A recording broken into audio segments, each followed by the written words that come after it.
Okay, before we begin our Dharma talk tonight, I would invite you to please join your hands to your heart, and you can repeat after me. Namo Fundamental Teacher. Namo Fundamental Teacher. Shakyamuni Buddha. Shakyamuni Buddha. Namo Fundamental Teacher. Namo Fundamental Teacher. Shakyamuni Buddha. Shakyamuni Buddha. Namo Fundamental Teacher. Namo Fundamental Teacher. Shakyamuni Buddha. Shakyamuni Buddha. The unsurpassed, Unsurpassed, profound, profound, subtle and wondrous Dharma. subtle and wondrous Dharma.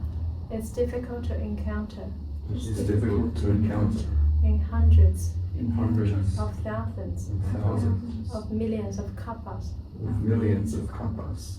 I now see and hear it, I now see and hear it, receive and uphold it. receive and uphold it. May we understand May we understand the true meaning the true meaning of the Tathagata. of the Tathagata. Namo Bodhisattva Samantabhadra. Namo Bodhisattva Samantabhadra. Namo Amitabha Buddha. Namo Amitabha Buddha. Namo Amituofo. Namo Amituofo.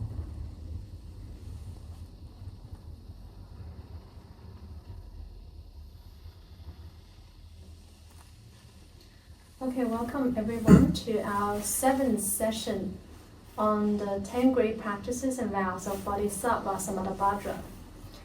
So each week we do a topic on the fundamentals of Buddhism, and we've been doing that for almost half a year now, and now we are coming to the end of our series, which we end with the 10 great practices and vows of Bodhisattva Samantabhadra.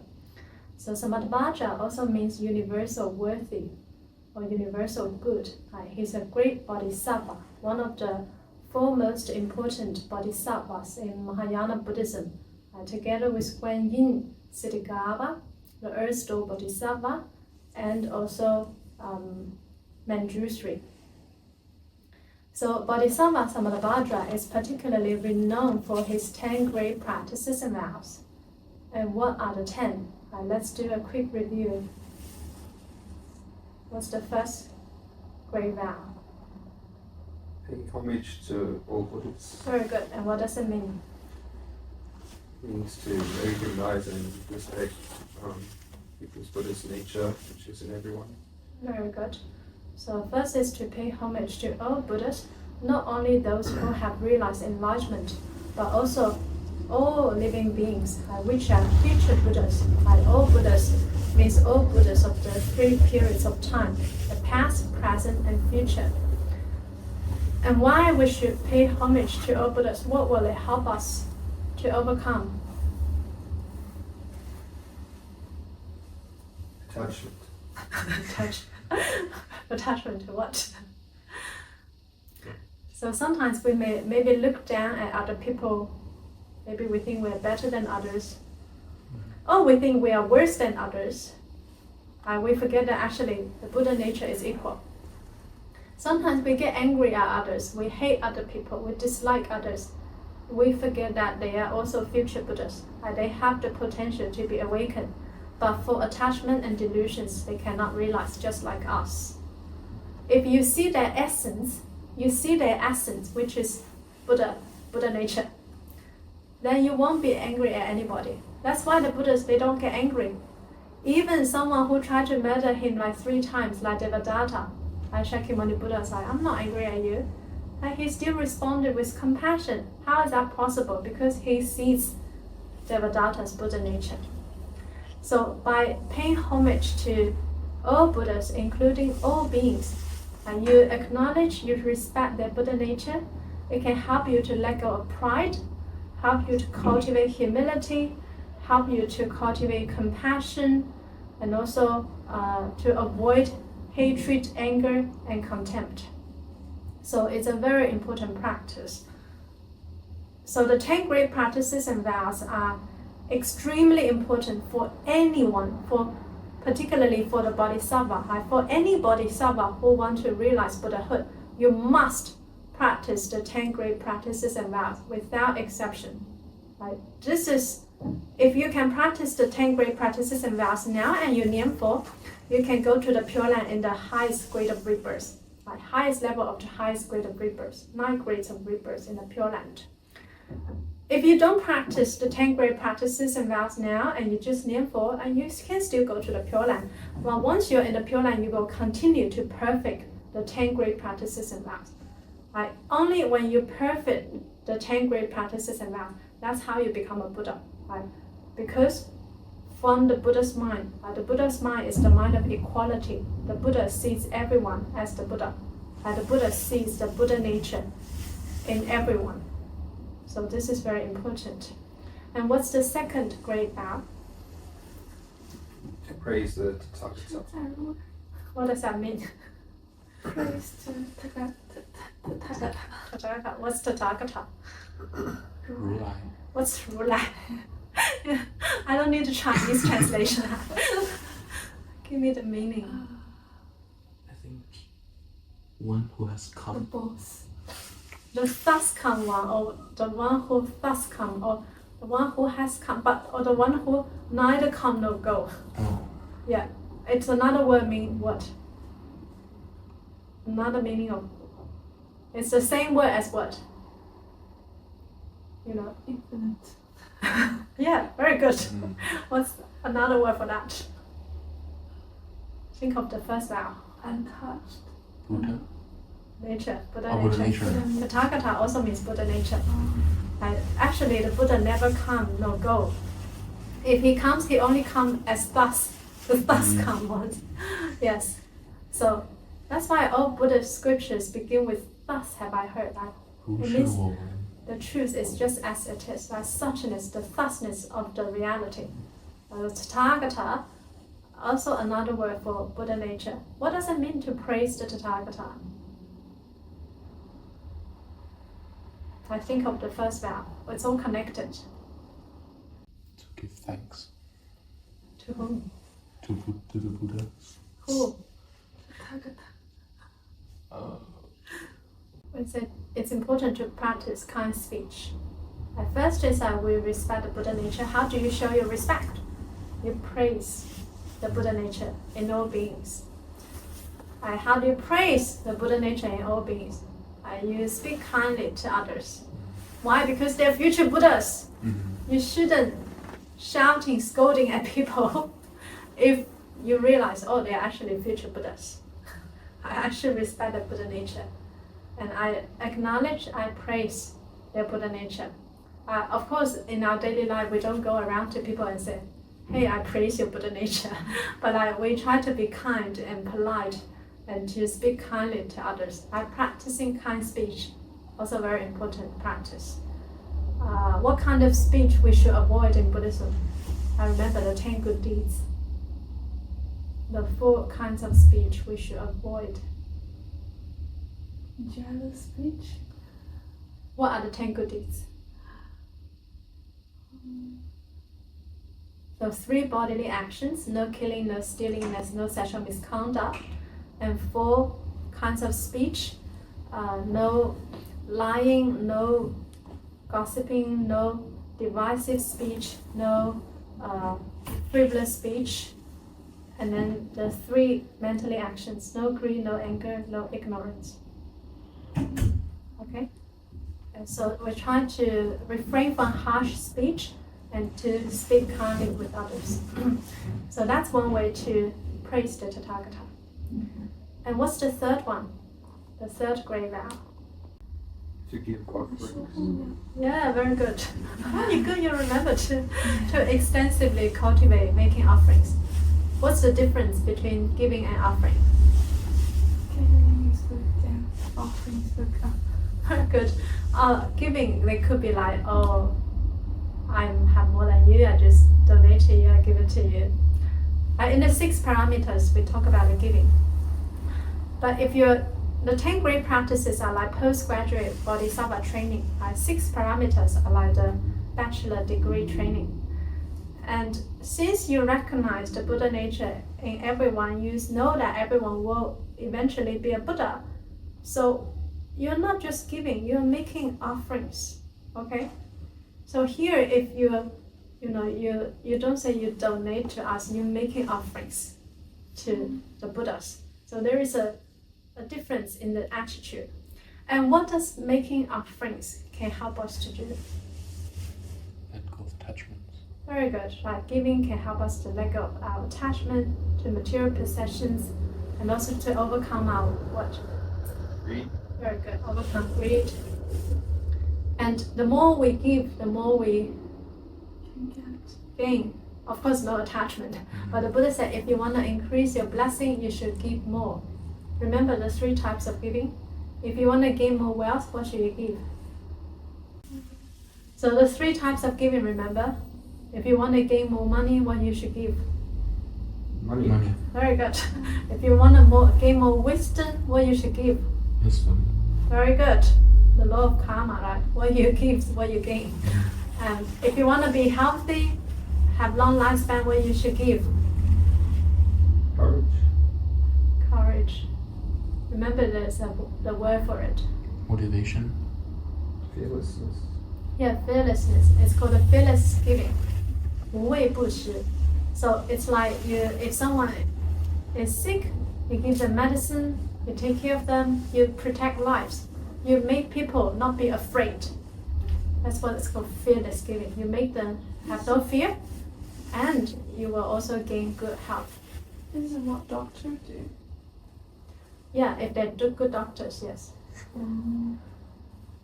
I hope, yeah, they are. Yes. Okay, so what's the 4th one? To repent for misdeeds. Yeah, repent of karmic obstacles. Why we should repent? To avoid making bad deeds Yeah, in the future. bad mistakes. Right? It's okay to make mistakes, but just not to make them again and again. Yeah, so repent and reform. So by repenting, it's like we acknowledge, okay, we're not perfect, we're not enlightened yet. Of course, we're gonna make mistakes. We acknowledge our mistakes, and also we vow to correct them, right? To not to commit them again. But what if again we commit them? What we should do? Repent again. Repent again. And what's a good way to repent? What we've been practicing here. 念佛. Yeah, very good. 念佛. So, what's karmic obstacle? What's karma? Consequences. Actions and consequences. But more specifically, actually, karma means intention, acting through body, speech, and mind. It's like thoughts, intentions, acting through body, speech, and mind. Karmic obstacles means what? Obstacles to right intentions. Anything that you have maybe give rise to maybe the thoughts, the speech, the actions that could obstruct your cultivation or obstruct your path to realize Buddhahood, right? Anything, right? The 3 karmas, body, speech, and mind, right? Your thoughts, your speech, your actions, anything that could affect your cultivation, okay?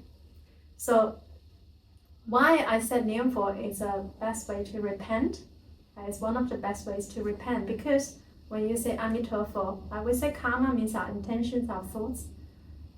What are you actually doing? If you say Amiituofo, it helps you to what? Why we practice Nianfo? Clear your mind. Yeah, very good. To purify the mind, and that's how you clear your karmic obstacles. The karmic obstacle arises from the mind, correct? Okay. But we cannot really maybe change if for like bad deeds we've done, and then we are facing the fruits now, the bad consequences now. What should we do? Should we complain? Regret and Yeah, we repent. repent. We repent. And don't need to complain. If you keep complaining, you're blaming others, and then it could create more of the karmic obstacles. Okay. What's the 5th one? To rejoice in others' merit. Were you there? Yeah. In Chinese. 随喜功德. Oh, give money. Not give money, it's different. What does rejoicing mean? Rejoice. Being happy for someone. Yeah, rejoicing in others' merit, it means what? how can we cultivate merit? When you do good deeds, right? You see others doing good deeds, you rejoice instead of being jealous. It can help us overcome what? What I just said. Jealousy. Jealousy, yeah. Sometimes we see others, they're doing better than us. Maybe they meditate better than us, or whatever, right? Or they're more beautiful than us, richer than us. We may give rise to jealousy, but jealousy is not a good thinking. Right? Instead of being jealous, we rejoice in their merit. It helps us to expand our mind, expand our heart. And in terms of, you can also gain some merit. Right? If others, they make offerings, you rejoice in their merit. Maybe you can't make offering like what they do, and maybe you're not as rich as them, but by rejoicing, you also gain some merit from their good deeds. What merit means? 功德. Okay, what's the 6th one? To invite the Buddhas to tend the Dharma wheel. Were you there? What does that mean? It means to wish for the Dharma to keep turning. Who are the Buddhas? Everyone. Very good, yeah. Not only those who have realized Buddhahood, which we can't even see them right now, although they're everywhere, we can't see them, we can't find them. But anyone who can turn the Dharma, invite them to turn the Dharma. Okay, so finally we're up to number 7. What's number 7? To humbly invite the Buddhas to remain in the world. Okay, so who's the Buddha? Everyone. But do we want everyone to keep living in the world? So, to humbly invite the Buddha remain in the world. This is connected to the 6th vow. Okay, 6th vow we talk about to invite the Buddha to tend the Dharma wheel. And the Buddha not only including those who have realized Buddhahood, but they already entered Nirvana. We can't find Shakyamuni Buddha here. And it could mean anybody who knows the Dharma, who can turn the Dharma wheel, who can share the Dharma, expand the Dharma to turn the Dharma wheel. And for these beings, if they're turning the Dharma wheel in this world, what can they help do? And why we should, for the 6 vows, why we should invite them to turn the Dharma wheel again? For the salvation of mankind. Very good. Yes, for the benefit of all others, all beings. And for these people, do you want them to remain longer in the world or not? No. Why? You don't want the Dharma teacher to remain longer in the world. Why? This world will end. But we just talk about why they are here to turn the Dharma wheel, to help save others. In order to help save more beings, you should wish for them to what? Live longer. Thank you. Yes, so that's why number 7, to humbly invite the Buddhas to remain in the world. Of course, Shakyamuni Buddha has already entered Nirvana. We can't see him, although he's in the world. I'm telling you, the manifestation of Shakyamuni Buddha, also Amitabha Buddha, also Amitabha Bodhisattva, all this, they are still in the world with countless manifestation to help save sentient beings, but they will not reveal their identity and you don't know who they are. So, since we don't know where the Buddha is, but if we know any good Dharma teachers or whoever that is skillful in turning the Dharma wheel, or they can benefit sentient beings in any way, that could be also all of you here. Right? Maybe you learn about Amituofo and you go and share Amituofo with others. Right? You can also benefit others. You can help save beings through this way. Really, to share the name of Amitabha Buddha, you have infinite merit. This is really almost the only way that can help save all beings here to transcend the cycle of reincarnation. I want to say this is the only way actually at this age. Who can actually let go of all attachment? Can you think of anybody? Almost no one at this time. and particularly in the Western society. Why? It's a lot of desire, because this world is driven by desire. Yes. So you cannot let go of attachment because the desire is too much. The craving is too much. But by telling them the name of Amitabha Buddha and the Pure Land, you can help them transcend samsara. To go to the Pure Land, you don't need to rely on your self-effort. You don't need to cut off your attachment. You can still have desire and all this, but just need to remember Amitofo. Okay, that's the easy path. The easiest and the only path really for all beings to transcend samsara. So that's why, if you know anybody who can share the Dharma, or not only Amitabha, also other Dharma, right? All Dharma gates can benefit sentient beings in some ways, but we're just saying this way, this practice is the most suitable for all beings in the world currently, because it's the Dharma declining age. So you should invite them to stay in the world longer, so they can turn the Dharma wheel longer. I invite them not to maybe go to the Pure Land too soon. Invite them to be here longer, to help more beings, to bring more beings together to the Pure Land. Okay, you see how these vows are connected. Yeah, first you invite them to turn the Dharma wheel. Once they start turning the Dharma wheel, you want them to stay longer in this world. This practice is very big in also Tibetan Buddhism. That's why beings in Tibetan Buddhism, they always wish their Rinpoche or their Guru, whoever, the Lamas, to stay longer in the world, to not abandon sentient beings, not leave sentient beings, to not discard their physical bodies too early. So, at the time of Shakyamuni Buddha, how long did Shakyamuni Buddha live in this world? 80. Why do you think he only lived till the age of 80? Why not 100? Why not 1,000? Do you think the Buddha can live longer than 80? Yes. Yes, because we said the Buddha is infinite. Mm-hmm. The Buddha's Dharma body is infinite. Of course he can live much, much longer if he wants to. Why do you think he didn't live longer than just 80? Do you think someone must have forgotten to do something? So in the Mahaparinirvana Sutra, very important sutra in Mahayana Buddhism, the Buddha entered Mahaparinirvana, and this is the last sutra he expounded. So 3 months before his parinirvana, parinirvana means nirvana without the physical body. Nirvana means extinction of all afflictions, enlightenment basically.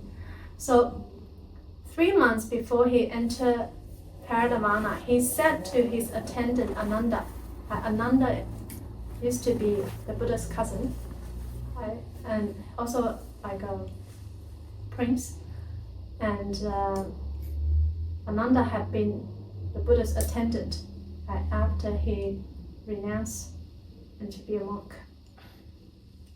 And the Buddha said this 3 times to Ananda. The Buddha said, those who have realized Arahant, with this spiritual power, they can remain in the world for one great kappa if they want to.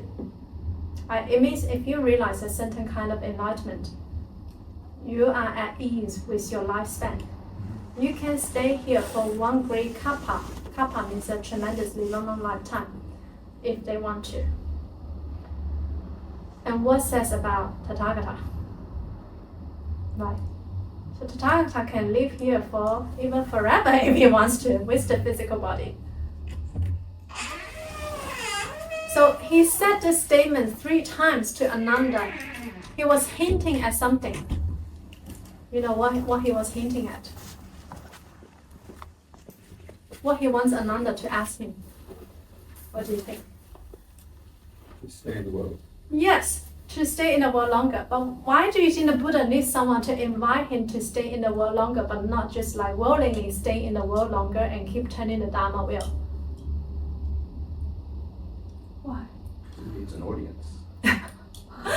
But the Buddha had lots of audience back then, like 1,250 bhikshus. who constantly accompany him. So imagine what happens if I'm here talking all the time, every day, and then all of you come, you must come here and listen to me every day. What will happen? I will become Buddha. Very quickly. But will you like me? Oh. Maybe you get so sick and tired of me. Do you know what I mean? Even if we just put it on like once a week, we don't have like too many people coming. But imagine if we were doing it every day, and then people will be like, "Oh, so sick of you. You know, you are giving too much talk. Why are you still talking so much?" Then you practice. So, if no one invites the Buddha to remain longer here in the world and to keep sharing the Dharma, the Buddha would not do that, because if he did that willingly or by himself, like, then people will grow in contempt of the Dharma. Okay? They will think it's not so priceless and worthy if you give them too much. That's why usually when the Buddha gives teachings, usually it has to be someone ask a question and then the Buddha speak about it. The Buddha doesn't go around and just willingly, just like proactively giving talks. It's unless people ask a question, then he talks. Apart from the Amitabha Buddha and the Pure Land, the Amitabha Sutra, where he talks entirely by himself with no one asking the question, because no one is possibly asking the question. But with many other suttas, we see it's always a disciple encounter a situation and ask the Buddha's question, and then the Buddha talks. So that's why initially the Buddha thought about remaining in the world for 100 years. He would not go over too much of that, the average lifespan, because he wants people to think of impermanence. If he's here all the time, although he has the ability, people will not treasure the Dharma. They will not think of impermanence. So after the Buddha entered Parinirvana, many of his disciples realized enlightenment, because it brought them great sadness knowing that the teacher is no longer here. I need to cultivate diligently. If the teacher is always here, the student will be just slacking off. They don't think they need to practice so much since the teacher is here all the time. You know, I'm not in a hurry. Yes. So that's why. But initially, the Buddha thought about remaining in the world for 100 years. But at the age of 80, he sees that he observes the causes and conditions are sort of finished for his time to be here, because he said the statement 3 times, and Ananda did not invite the Buddha to stay longer in the world. Because Ananda was under the influence of Lord Mara. Remember who's Lord Mara? The devil who tried tempting Shakyamuni Buddha before he reached enlightenment. Very good. Yes. So he is a devil. Yes, in a way he's a devil. In a way he's also can be a so the devil resides where? Where does he reside? Hell. No, actually, he resides in the heaven realm. He is actually the highest level of the heaven realm in the desire realm. Remember, we talk about 28 levels of heaven. The first 6 levels are the desire realm. So the desire realm, the 6 levels, he resides there. He governs the desire realm. And you ask why in this world we have so much desire? Because the Lord Mara, who governs the desire realm, and his disciples, they all are here to make you to grow more desire. That's what they do here, against the Dharma. Isn't it because we're animals? All the animals have desire, like even their rabbit. We are Buddhas originally. You're not animal, you're humans. You're better than animals. Animal is one of the 6 realms. So Lord Mara, after Shakyamuni Buddha realized enlightenment, Lord Mara quickly came to the Buddha and said, please enter Nirvana, Parinirvana, please do not stay here in the world. Lord Mara absolutely hates anybody who practices the Dharma, who become monks and all that. because Lord Mara doesn't like anyone transcend the cycle of samsara, because you are outside of his control. Right? He's in the control realm. He's a bit of control freak. He allows you to stay here and to indulge in all kinds of desire and pleasures, because that's how they gain pleasure themselves. In the 6 levels of the heaven realm, they don't need to do anything to gain pleasure, but they gain pleasure by seeing others indulging in pleasure.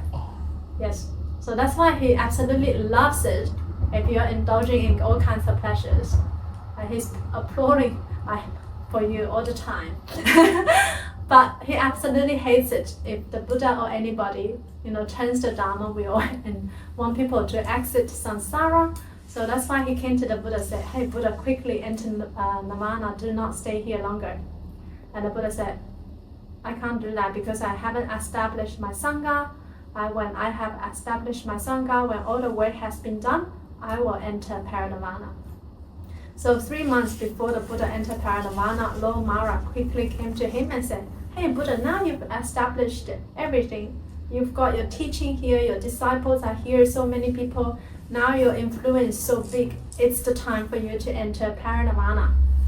So Buddha also have compassion for Lord Mara, because he also has the Buddha nature. Buddha sees everyone as a Buddha. Buddha treats everyone equally. So because Lord Mara invited the Buddha to enter paranirvana, and his own attendant Ananda did not invite him to stay longer in the world. So he thought, okay, that's my time. My time is finished. And at the age of 80, he decided to enter paranirvana. And so 3 months before that, Lord Mara invited him to enter paranirvana, and attendant Ananda did not invite him to stay longer. And that's why he made a decision to enter paranirvana, because the Buddha accords with sentient beings, which is the 9th vow we're going to talk about another time. And Ananda didn't know about this. He didn't hear this news from the Buddha. He didn't know the Buddha was going to enter. He didn't know the Buddha decided to enter Mahaparinirvana, but he just observed the earth shake like 6 times and all that. He asked the Buddha, what are these signs? And then the Buddha said, it means the Tathagata is going to enter Mahaparinirvana. And Ananda is like, why, Buddha, you didn't tell me why you decided to do that. This is not fair. I invite you to stay longer in the world. But it was too late. Yes.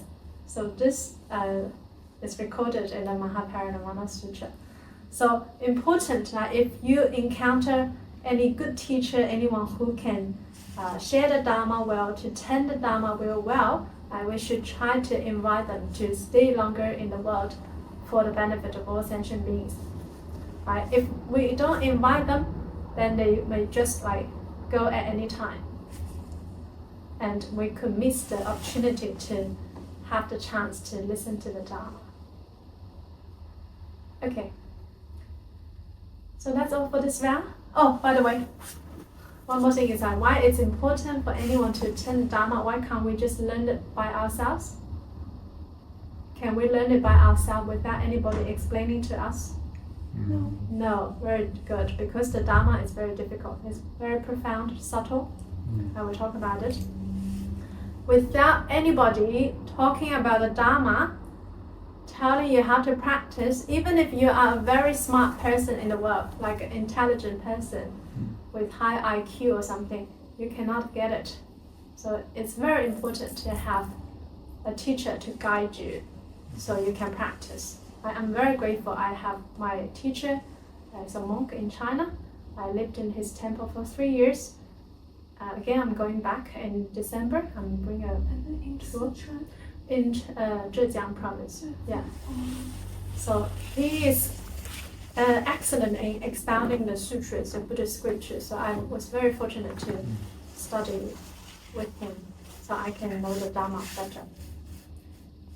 Okay, any questions or anything you'd like to share before we end?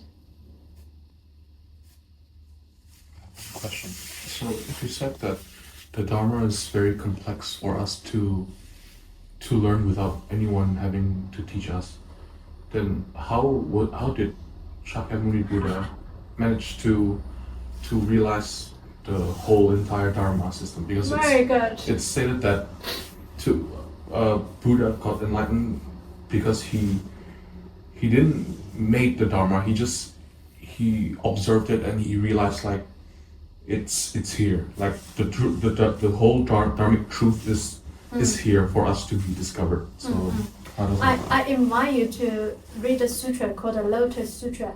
Have you heard of the name Lotus Sutra? What's it in Chinese? 妙法莲华经, 法华经. Oh, 法华经, yeah. You must read that sutra, otherwise you won't understand. Okay. Because in that sutra it says Shakyamuni Buddha had long time ago, countless eons ago, realized Buddhahood.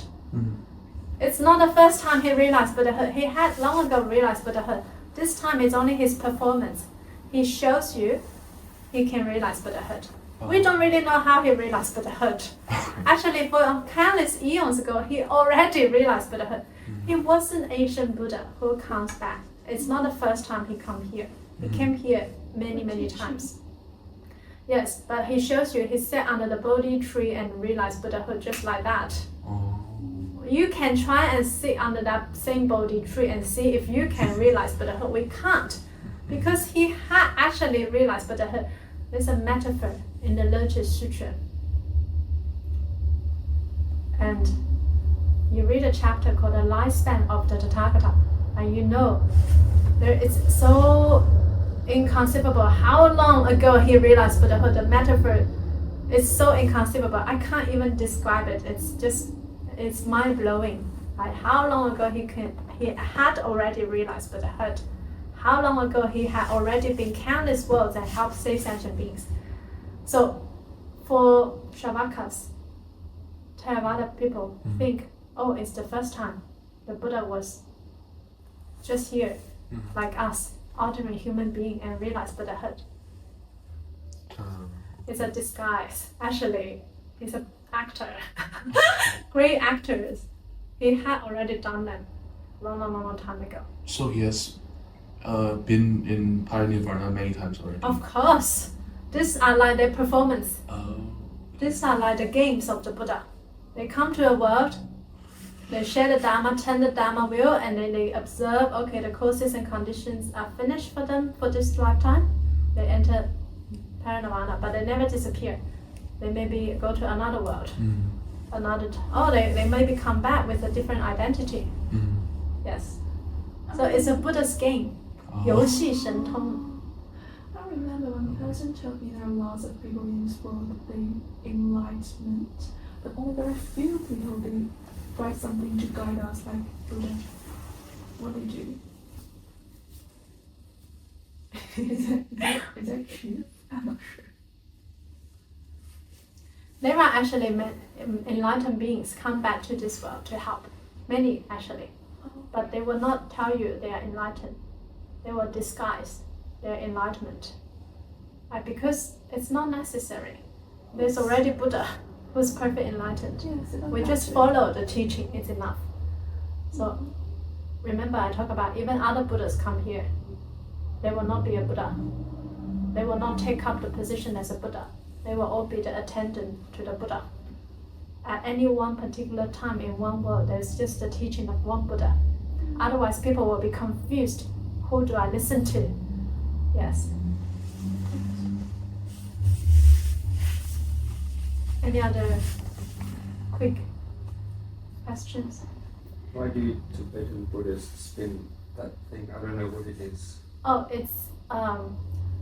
it's like, why Chinese Buddhists play wooden fish kind of thing. It's their Dharma equipments. It's like this Dharma wheel. They say Om Mani Padme Hum, Om Mani Padme Hum. Om Mani Padme Hum is like a Guan Yin heart mantra. It's like we say Amitabha, Amitabha. Yeah, Guan Yin is also the attendant to Amitabha Buddha, a great bodhisattva, Guan Yin. Yeah. But in Tibetan Buddhism, Guan Yin takes up a male form. In Chinese Buddhism, Guan Yin takes up a female form. They can take up any form, just whatever you like. They appear in the form you like. Yes. It doesn't have to do with like telling the Dharma, does it? Oh, in a way it does. as well. Good question. Because when others see it, other people know, oh, Buddhism. And you might be curious and ask, oh, what are you doing? And then they can have the chance to share a Dharma lesson with you. Yes. I think we should also do Amitabha. Yeah. I have a related question. Like, I cannot stop just scrolling my social media. Of course, that's like all the people now. What should I do? So when you stop scroll, that? I have a video today. Did you see it? Uh-huh. When you scroll, you should say Amitabha, Amitabha, Amitabha. At least it builds up some defense system, so you're not too grasped into the contents. And you just Amitabha, Amitabha, Amitabha. Take it as your nearful practice. Sometimes I think it's very useful, so I watch the video, but at the end I don't know what I remember. Yeah, it's the next we one. don't advise to scroll social media too much. Yeah. But it's difficult nowadays. Everyone are so attached to the phone. We cannot let go. Like sometimes you can get very useful information from that, but most of the time, like 90% of the time, you just like, scroll in the trash. Yeah, so Yeah. if you can't stop scrolling, you just Amitabha while you're scrolling. Okay? Okay. And build up this defense system in you.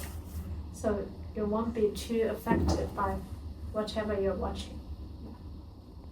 I have one question. So the clothing that we're wearing now is the Haiqing, right? Haiqing, yeah. So, and the clothing that you're wearing has the thing. This is a Bodhisattva Precepts. Oh, is it? So it's only for people who've taken. Bodhisattva Precepts. Oh, okay. I see. Yeah, yeah.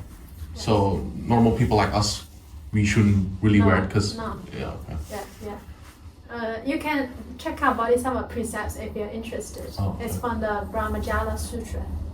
Okay. Yeah.